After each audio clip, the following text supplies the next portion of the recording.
रोम रोम भाइयों, सिस्टम पार देंगे। হ্যালো বন্ধু, আমি এখন যাচ্ছি গাড়ি লোড করতে।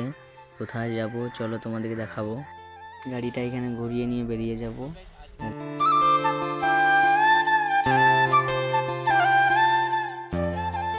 এখন আমি আমাদের গ্রাম থেকে বেরিয়ে গেলাম, চলে যাব সাঁইথিয়া লোড করতে। কিভাবে লোড হয়, কিভাবে কি হয় সবই তোমাদেরকে দেখাবো, কোথায় লোড হবে না হবে।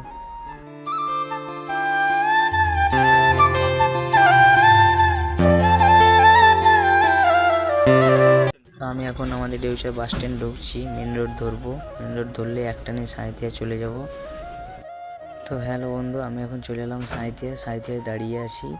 আমার গাড়ি এখানে লোড হবে, একটু যেয়ে তোমাদেরকে আমি সবই দেখাবো। ভাই আমার সাঁইথিয়া এসে 2 মিনিট দাঁড়ানোর পরে আমাকে কিন্তু আবার ডেকে নিয়েছে লোডিং পয়েন্টে। তো আমি এখন গোডাউন ঢুকছি, লোড করবো আর যেয়ে। সত্যি কথা বলতে ভাই, আজকে আমি প্রথম এলাম, আমি কিছু জানি না কিভাবে কি হয়, দেখাই যাক। এখন গাড়িটা লাগিয়ে দিলাম আমার লোডিং পয়েন্টে। এই গোডাউনটাতে রয়েছে চাল, সামনে আরও অনেক কিছু রয়েছে, আমি জানি না, আমি আজকে নতুন। আরও অনেক কিছু তেল মেল অনেক কিছু রয়েছে। তো এখানে আমার গাড়িটা লোড পয়েন্টে লাগাচ্ছি, লোড হচ্ছে।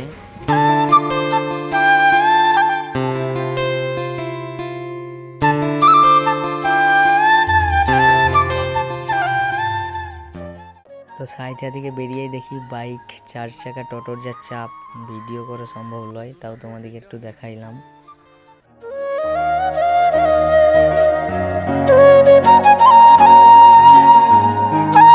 সাঁইথিয়া থেকে কিছুটা এসেই আবার দেখি রেলগেটের জাম, রেলগেট পড়েছে, কখন উঠে দেখাই যাক।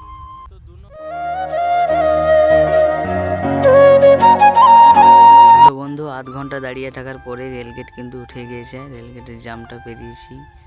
দেখি পেরেই আগে যেয়ে দাঁড়াবো, তখন আমার গাড়িটা তোমাদেরকে একবার দেখাবো। তো সাঁইথিয়া পার করে মদনপুর পাম্পের পাশে গাড়ি নিয়ে দাঁড়িয়ে গেলাম। এখানে আমি ভিডিওটা শেষ করে দিচ্ছি, কেন আমি কোনোদিন এসব ভিডিও করিনি, আমার অনেক লজ্জা লাগছে।